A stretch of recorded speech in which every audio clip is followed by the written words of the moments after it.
And one. That's Good it. move. What a Too good. travel. They travel there. Nah, I don't.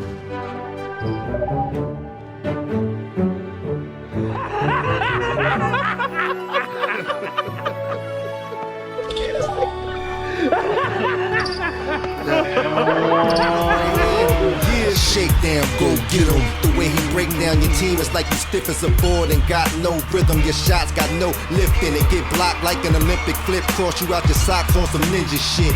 Ankle bully, crossover breaking your ankles fully. Ligaments popping, it's funny. You got the Shout out to the Shake Squad, Naughty Gang Stand Up. It's your boy Shake. Just jumped out into the neighborhood. Today is Treasure Hunters, and I finally hit 99.9 with my two-way slashing Playmaker. Now this is my new quadruple archetype, and yes, I like using the word quadruple archetype because there's really no other build in the game that's quite like this one. With the playmaking and defensive pie chart, you can literally have a 73 3-ball, and this is my 6'6" two-way slashing Playmaker with slasher takeover.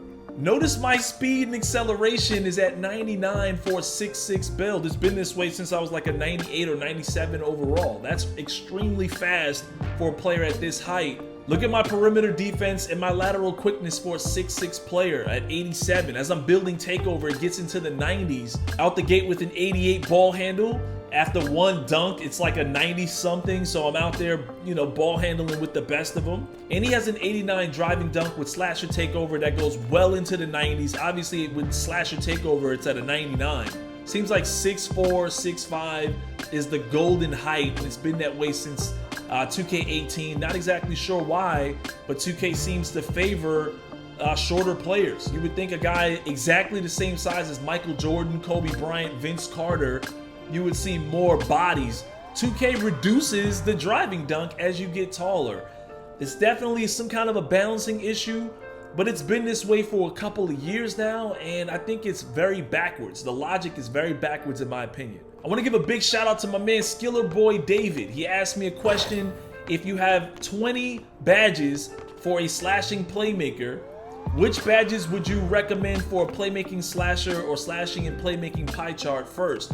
Well, this is a two-way slashing Playmaker, and get this, I get 20 playmaking badges with this build, so I don't have to go to my pure Playmaker or my playmaking slasher build or anything like that. I can go right here and look no further than my quadruple archetype two-way slashing Playmaker at 6'6". With only 20 badges, if that's all you have for your playmaking pie chart, these are the badges that I've chosen based on my playstyle. I know people have their mixed reactions or feelings to it. Me personally, unpluckable really works. It basically means guys that reach on me are gonna get more fouls on me rather than rips. And I'll just give you guys a peek at my defensive badges. We're not gonna touch on everything in pure detail. Just pause the video if you really wanna see. This is just how I'm doing it right now. I still have 2 more shooting badges to go, and I'm probably gonna put those on corner specialist or catch and shoot. Kind of depends on how I'm feeling, but those are the other 2 that kind of make sense for me in the way I play. And these are my finishing badges. And lately, I've been getting a lot of putback animations. I just haven't been connecting and actually dunking it in. Oh my God, not another fake legend. Always trying to ruin my video, man. Dropping these bums off. But as I was saying, I like putback boss. You don't see enough putbacks this year because nobody runs it. Even in my top 10s, I don't see enough of it, so I like running it myself. So anyways, guys, I just wanted to give you that update on my new 6'6" two-way slashing Playmaker with slasher takeover, and it's gonna be a lot of fun using this build. He definitely can replace a lot of my builds. If you're not having a good day offensively, you can have a phenomenal day defensively. If you're not having a good day driving to the rim, you can still shoot from outside and vice versa. So this is definitely a fun build. Let's dive into some gameplay. So every now and then I try to remember to showcase the custom kicks that I'm wearing. Right here, these are the Jordan 12 Retro. These are my very first Jordans that I ever purchased in real life when I was 16 years old for my first job. But if you notice the gameplay down below, my battery in my controller died. I use a silicone grip on my controller, so I had to remove that just to put the recharged batteries in. And look at the score, 21-20. Prod takes a bad shot. And now we're scrambling on defense, trying to stop these guys from scoring, making some bad decisions, and they miss it. could have won themselves the game right there. Get down court and we get an easy bucket, up 22-21. There goes a charge on the play. Ball rolls out of bounds. Back in our hands. This guy gambles on the inbound steal, leaving a 2-on-1 situation. Easy dunk, game over. On to the next one. If you have a two-way playmaker, he is the ultimate teammate. One of the best things about this build, because he has the playmaker pie chart, he can make all his teammates around him better. I personally run floor general because I want my teammates to be good across the board at all times. And that's kind of the thing I suggest people do in general. Like if you're playing point guard, how do you not run floor general? I just feel like it's the best way to make sure your team is playing efficiently and as good as possible at all times. I just refuse to have any excuses for why we lose. And usually because people collapse on me, I'm able to get a lot of dimes, especially if I'm ISOing. People have to collapse into the paint to stop me from scoring. They usually leave my shooters wide open. A lot of guys don't realize how well Spec can shoot. It could be the build. You know, he's a glass cleaning lockdown, so a lot of guys don't assume that that's a shooter. But you would think this late in the game, you would realize that just about every build can shoot.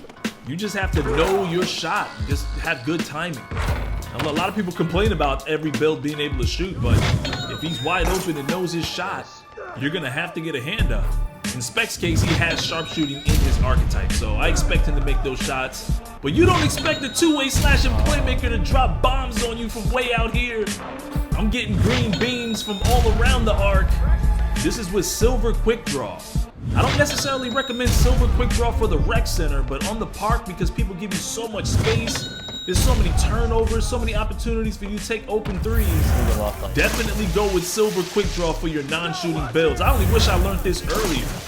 And I know this part of the footage is pissing some people off, especially when I'm knocking down big whites. That's why we're going to switch it right over to defense. We don't want to make too many people leave the video that early because I'm just spraying people with threes. But maybe one of these days I will just make a video of my two-way slashing playmaker just doing nothing but shooting threes. But obviously he's a phenomenal defensive player. He'll get those bump animations. He will steal passes in the passing lane. You want to be first team all defense. This is the build. Chase down blocks, man. Get that mess out of here. That is my favorite moment on defense, chase down blocks. We get everything in the passing lane, and you're not catching them down court afterwards because it's a 99 speed, 99 acceleration. Slasher takeover. It's going to be impossible to stop me from scoring after these easy steals. So this build is incredible when it comes to defense. And last but not least, obviously this build can drive to the rim. We've discussed this in previous videos. I just want to make sure it's out there, especially before 2K21 drops, because this might be one of my first builds all over again for the next game, especially if the MyPlayer builder's the same way. We'll do another video discussing my top builds for 2K21 for sure. But look at this, like, I'm not even doing any special dribbles. You're just using quick first step in this case because I'm just too fast for these defenders.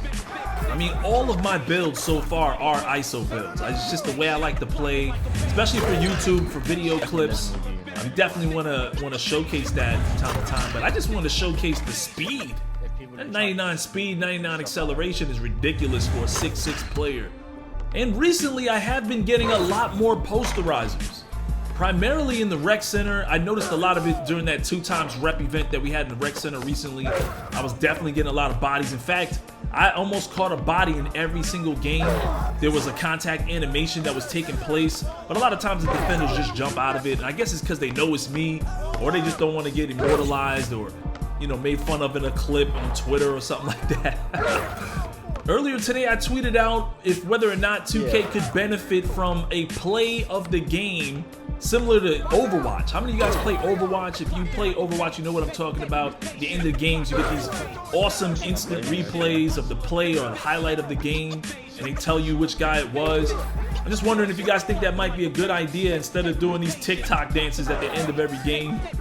It's your boy Shake. Let me know what you guys think in the comment section. As always, subscribe, smack that like button to show your support, turn on notifications, and I'll see you in the next one. I just got a box in the mail from 2K. You are not ready for what's inside. We've got another card. This one says the next generation's different. 2K21 is changing the game. So that's it. The rest of the box is saying get ready while saying you are not ready.